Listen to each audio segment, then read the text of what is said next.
चलिए नमस्कार मेरे दोस्त, कैसे हैं आप सब। उम्मीद है आप लोग बढ़िया होंगे मेरे दोस्त।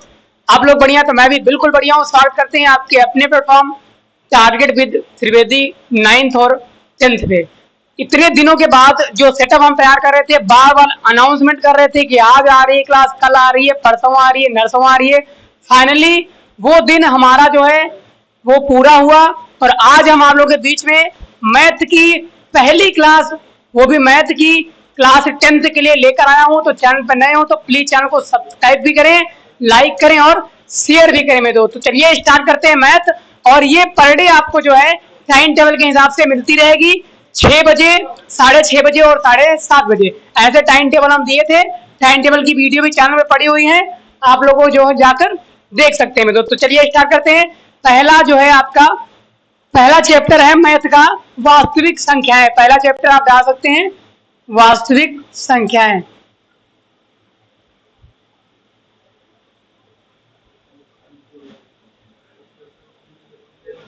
पहला है वास्तविक संख्याएं। देखो आज हम वास्तविक संख्याएं की कुछ जो है डिटेल्स पढ़ेंगे, थ्योरी। उसके बाद कुछ क्वेश्चन भी जो है उसको भी हम सॉल्व करेंगे। लेकिन थोड़ा हम थ्योरी देख लेते हैं कि वास्तविक संख्याएं होती क्या है मेरे दोस्त। वास्तविक संख्याएं जो है यानी नेचुरल नंबर क्या है वास्तविक संख्याएं। देखो जो प्रकृति में हमको संख्याएं मिलती हैं, पहला आप डाल सकते हैं वास्तविक संख्याएं क्या होती हैं। आप लिख सकते हो जो प्रकृति में हमको नंबर मिलते हैं, प्रकृति में जो प्राकृतिक प्राकृतिक प्राकृतिक नंबर जो हमको मिलते हैं,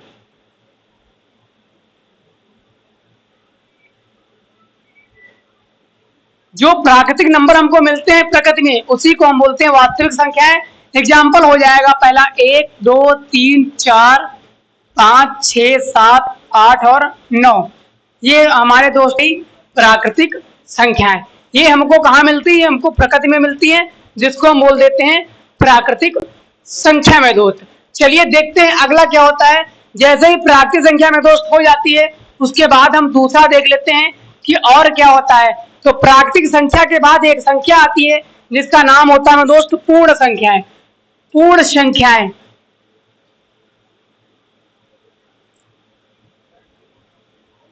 पूर्ण संख्या क्या होती है। प्राकृतिक संख्या वो संख्या जो गिनत के रूप में हमको प्रकृति में मिलती हैं। 1 2 3 4 5 6 7 8 9 ये संख्याएं प्राकृतिक संख्या हो जाएंगी। पूर्ण संख्या वो संख्याएं हैं जो प्रकृति की संख्याओं के आगे जीरो लगा देंगे, संख्याएं पूर्ण संख्याएं हो जाएंगी। चलिए देखते हैं जीरो कैसे लगा देंगे। 0 1 2 3 4 5 6 और 7 8 और 9, ये हो गई मेरे दोस्त पूर्ण संख्याएं। प्राकृतिक संख्याएं वो संख्याएं जो गिनती के रूप में हमको मिलती हैं, प्राकृतिक संख्या कहलाती हैं। प्रकृति पूर्ण संख्याएं वो संख्याएं जो मैं दोस्त आगे जीरो लगा देंगे, संख्याएं पूर्ण बन जाएंगी। जीरो जैसे ही लगा दे पूर्ण बन गई। प्राकृतिक संख्याएं 1 2 3 4 5 6 7 8 9 पूर्ण संख्या 0 1 2 3 4 5 6 7 8 9। अच्छा, जो प्रकृति वाली संख्या है उसी को रियल नंबर बोलते हैं। वास्तविक संख्या यानी रियल नंबर क्या है, यही तो है। जैसे मान लिया हम 1 बता दें, एग्जाम्पल फॉर 1 2 3 1 2 3। तो जो 1 है इसका रियल नंबर क्या है। 1 अपने आप में रियल है, 2 अपने आप में रियल है, 3 अपने आप में रियल है। तो जो प्राकृतिक संख्याएं हैं उसी को हम बोलते हैं रियल नंबर। अगला बात करते हैं, जैसे पूर्ण संख्या हो जाती है, फिर अगला तीसरा आ जाता है आपका पूर्णांक। अगला आपका आ जाता है पूर्णांक। क्या होता है मेरे दोस्तों पूर्णांक क्या होता है। पूर्णांक वो है जो हम पूर्णांकों को दो भागों में बांट देंगे। पहला हो जाएगा धनात्मक और दूसरा हो जाएगा ऋणात्मक।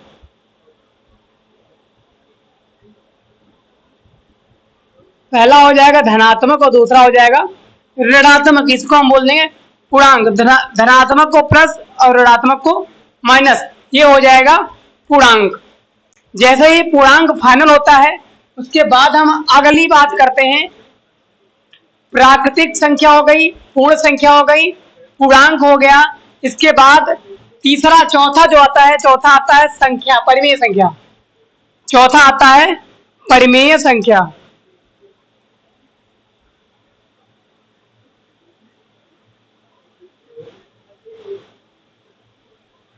परिमेय संख्या। अच्छा, परिमेय संख्या क्या होती है? सीधी सी बात लिख सकते हो कि P बटे Q के रूप में प्रदर्शित की गई संख्याएं, P बटे Q के रूप में प्रदर्शित की गई संख्याएं संख्या परिमेय संख्या कहलाती हैं।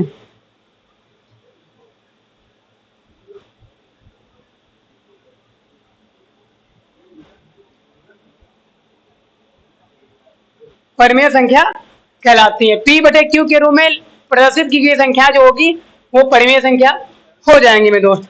चलिए अगला देखते हैं, इसको हम इरेज करते हैं। अगला देखते हैं, बोर्ड छोटा पड़ रहा है।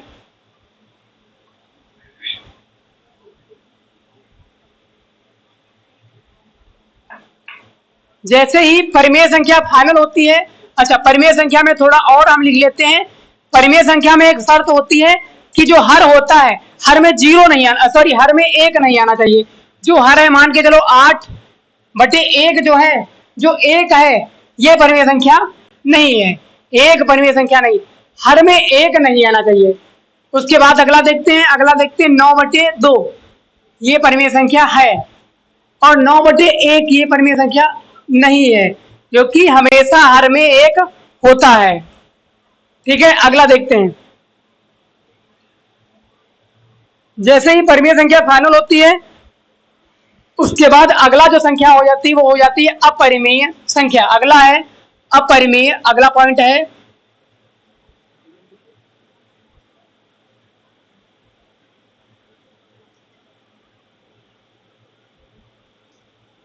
अपरिमेय संख्या। अपरिमेय संख्या जो है वो रूट में लिखी गई संख्याओं को अपरिमेय संख्या कहेंगे। रूट में जितनी संख्या होंगी मान के चलो, रूट में, अब यहाँ हम जैसे ही बात करेंगे रूट की, तो रूट अपना हो जाएगा route 2, route 3, route 4, route 5, route 6, route 7। ये सारी संख्या जो हो जाएंगी वो हो जाएंगी अपरिमेय संख्या। पहला है जैसे रूट 2, रूट 3, रूट 5, रूट 7, ये सारी अपरिमेय संख्याएं कहलाएंगी। सीधी सी बात, एक हिंट समझ सकते हो, जो रूट में संख्याएं लिखी गई हैं, जो रूट में संख्याएं लिखी गई हैं, उनको हम बोलते हैं अपरिमेय संख्या में दोस्त।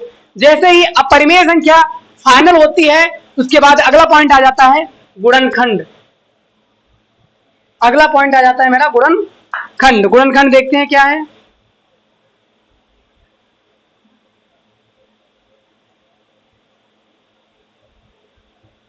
चलिए देखते हैं गुणनखंड क्या होता है। अगला पॉइंट है गुणनखंड।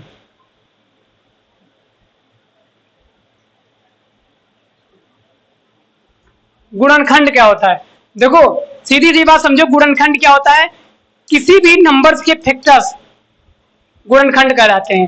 फैक्टर का मतलब होता ही है गुणनखंड। डिफिनेशन लिख सकते हो, वृक्ष की तरह लिखे हुए महसूस दिख रहे हो तुमको, उनको हम गुणनखंड कह देंगे। लिख लो, वृक्ष की तरह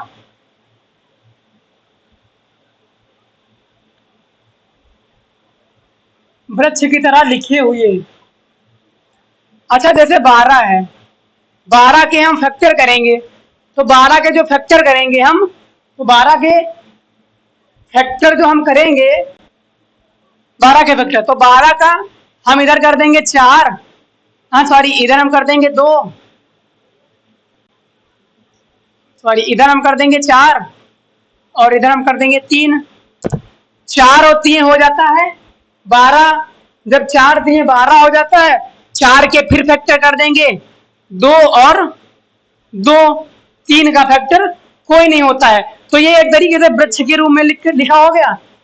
तो जब वृक्ष के रूप में लिखा होगा, उसको हम बोलेंगे गुणनखंड। गुणनखंड की सीधे डिफिनेशन है कि वृक्ष की तरह लिखे हुए जो हमको दिखे, उनको हम कहेंगे गुणनखंड। अगला देखते हैं, और एग्जांपल थोड़ा देख लेते हैं गुणनखंड का। अगला देख लेते हैं।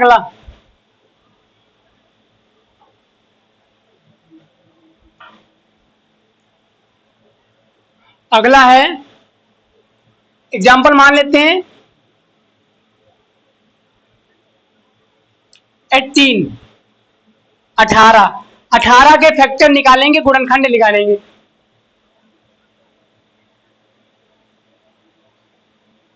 18 के गुणनखंड निकालेंगे 18, तो वृक्ष के रूप में हम बना देंगे। इधर कितना हो जाएगा 18 का गुणनखंड, इधर हो जाएगा 3 और 3, सॉरी इधर हो जाएगा 6 3 18, इधर फिर हो जाएगा 3 और 2, फिर वृक्ष के रूप में हो गए। तो जो वृक्ष के रूप में लिखे होंगे उनको हम कह देंगे गुणनखंड, सीधी सी बात। जो वृक्ष के रूप में लिखे होंगे उनको हम कहेंगे गुणनखंड। जैसे ही गुणनखंड फाइनल हो जाता है उसके बाद अगला आ जाता है कुछ संख्याओं का लासा और मासा निकालना। तो लिख सकते हो पहला पॉइंट, कुछ संख्याओं का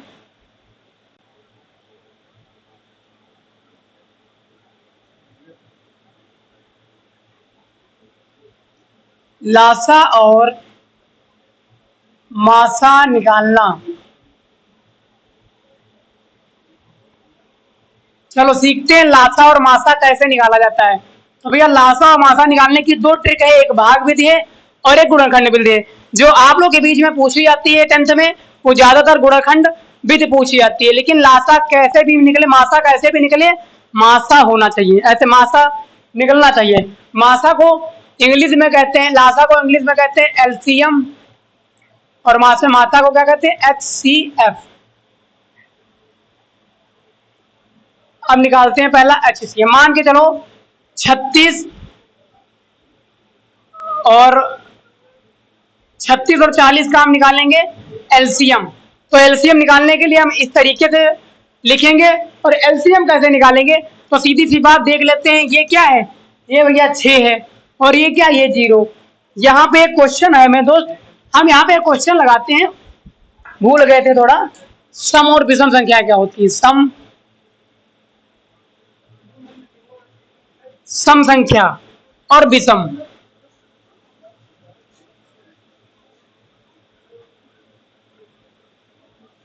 सम विषम भाज्य अभाज्य, सम विषम भाज्य अभाज्य, जिसको हिंदी में ऑड बोलते हैं, ऑड इवन, यही है सम और विषम। सम संख्या वो संख्या है जो 2 से कट जाए, 2 से कटने वाली संख्या। भैया जो 2 से कटने वाली संख्या होंगी उनको हम कह देंगे सम संख्या, और विषम संख्या हो जाएंगी जो 2 से ना कटे, वो सारी संख्या हो जाएंगी विषम। जो 2 से कट जाए उन संख्याओं को हम सम कहेंगे, जो 2 से ना कटे उन संख्याओं को हम विषम कहेंगे मेरे दोस्त। चलिए अगला देखते हैं भाज्य संख्या क्या होती है। तो ऐसी संख्या जो संख्या कट जाए उसको हम कहेंगे भाज्य, और जो संख्या नहीं कट रही है उसको कहते हैं अभाज्य। तो जो संख्या कट जाती है किसी भी नंबर से उसको हम कहते हैं भाज्य संख्या। अभाज्य संख्या वो संख्या होती है जो किसी से ना कटे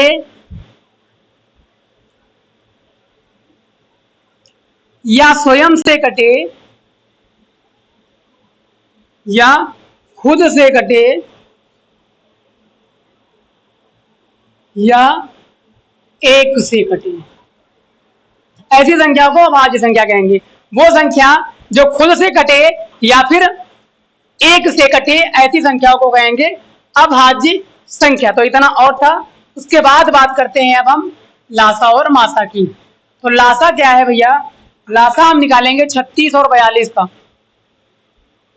तो 36 और 42 का लासा निकालने के लिए सबसे पहले हम संख्याओं के लास्ट डिजिट देखेंगे। ये 6 है, ये 2 है। तो भैया 6 है तो 2 से कट जाएगा ना, तो 2 से काटेंगे। 2 एक कम, 2 कितना बचा, 1 बचा, 1 यहाँ रख दे, कितना हो गया 16। 2 एक कम 2, 2 एक कम 2, कितना बचा, 1 बचा, यहाँ 2 अटी 16, ये कितना हो गया 42। 2 दूना 4, 2 एक कम 2। इसके बाद ये कितना हो जाएगा 2 नवा 18, 2 21 नहीं कटेगा भैया, 3 से हो जाएगा, 3 तिहाई 9, 3 सत्ते 21 भैया, 3 से काटेंगे, 3 एक कम 3 7 भैया, 7 से काटेंगे 1 और 1। फैक्टर से लिख लेते हैं इसके हम। फैक्टर्स है भैया 2 दूना 4, 3 तिहाई 9, 2 दूना 4, और 3 तिहाई 9 और बचा क्या 7। तो 9 चौक 36 और 36 और 37, 36 को 7 से गुणा कर देंगे, 7 छंग 42 के 2 हाथ से लगा 4, 7 त्रुक 21 और 21 और 4 कितना होता है, 21 और 4 होता है भैया 25। तो 252 जो है मेरे दोस्त वो आंसर होगा किसका, 36 और 42 का क्या होगा भैया, एलसीएम होगा। 36 और 42 का एलसीएम होता जो है मेरे दोस्त वो 252 होता है। जैसे ही कंप्लीट हो जाता है एलसीएम, बात करते हैं एचसीएफ क्या होती है, लासा। चलिए देखते हैं लासा क्या होता है भैया।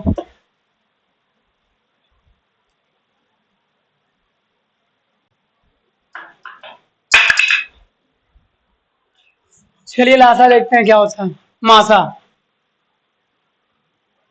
हिंदी में बोलते हैं एचसीएफ।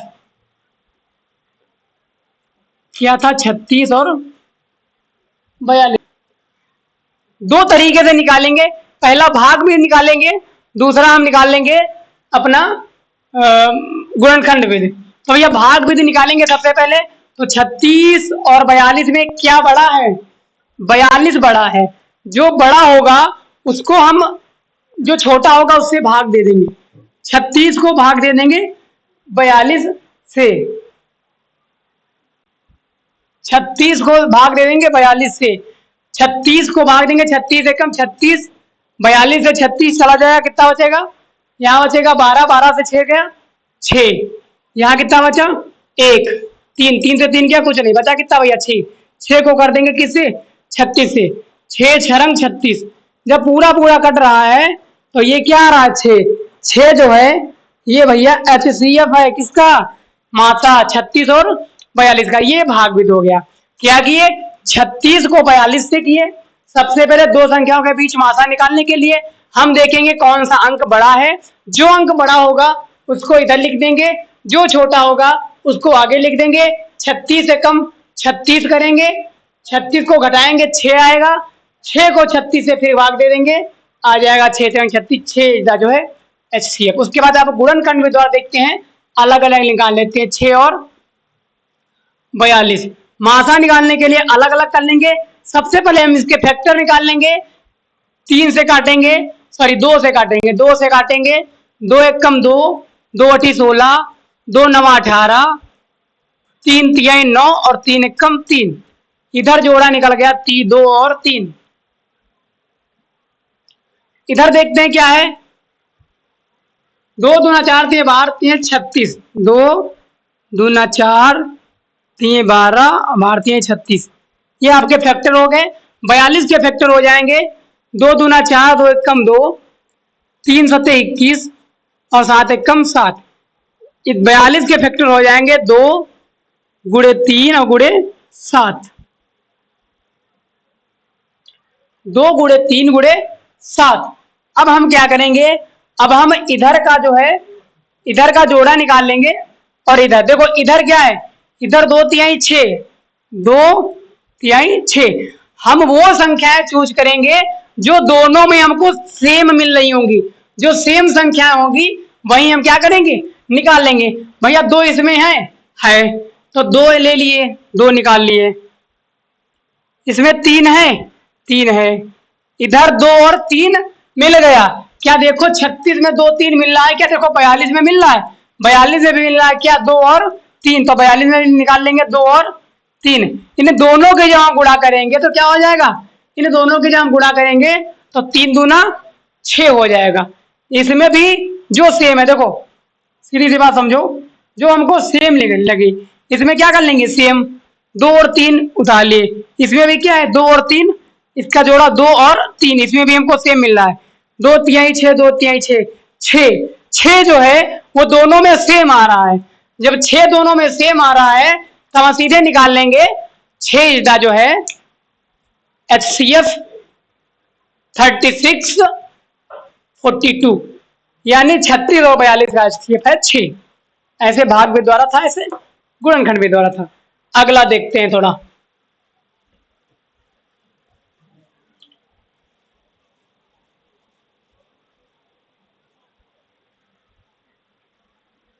कितना हो गया क्लास लंबी। टाइमिंग नहीं पता चलेगी। 20 मिनट 10 सेकंड। उसके बाद अगला जो है, मस्ती बहुत की हो तुम लोग, हाँ। अगला जो देखते हैं, अगला है, अब इतना सब कुछ होने के बाद अब हम डालते हैं एक्सरसाइज। पहली एक्सरसाइज लिख लेते हैं, प्रश्नावली, प्रश्नावली 1.1। भैया 1.1 प्रश्नावली लिखेंगे और उसका सीधे हम एक क्वेश्चन लगाएंगे, उसके बाद हम फिर कल पढ़ाते हैं। प्रश्नावली 1.1। 1.1 का पहला है, निम्नलिखित संख्याओं को अभाज्य गुणनखंडों के गुणनफल के रूप में व्यक्त करो। पहला है भैया, निम्नलिखित संख्याओं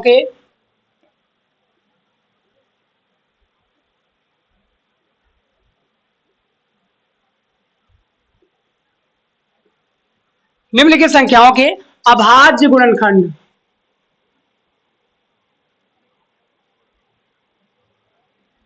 निम्नलिखित संख्याओं के अभाज्य गुणनखंड के गुणनफल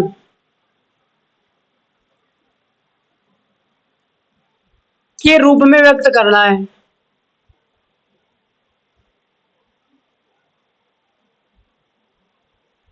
सीधी सी बात, पहला देखते हैं 140। 140 अभाज्य गुणनखंड निकालेंगे 140 का।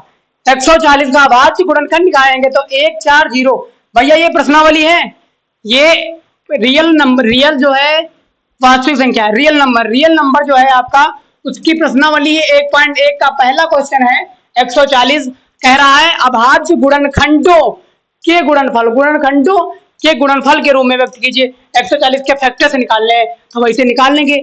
0 आ रहा है लास्ट में, यानी ये 2 से सॉल्व हो जाएगा, तो ये काट रहे हैं 2 से, 2 सत्ती 14, 0, 2 तिहाई 6, बचा 1 यहाँ रख दिए, 10 2 पंचे 10। भैया 3 से काटेंगे, 3 एकम 3 नहीं काटेगा भैया, 5 से काटेंगे, 5 सत्ते 35, फिर 7 से काटेंगे, 7 एकम 7। फैक्टर क्या हुए?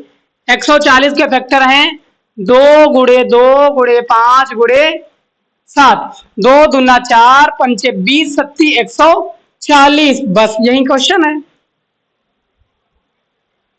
यही क्वेश्चन है। तो ये एक्सरसाइज है, कल से एक्सरसाइज लेकर चलते हैं टाइम वाइज, और जो टाइम होगा उसी टाइम पर लेकर चलते हैं। सबसे पहले ये ध्यान रखना कि क्या किसका क्या टाइम है। एक बार हम टाइम फिर बता देते हैं, अगर आप लोग नहीं देखो तो मैंने कहा टाइम बता देते हैं, टाइम सुनना ध्यान से।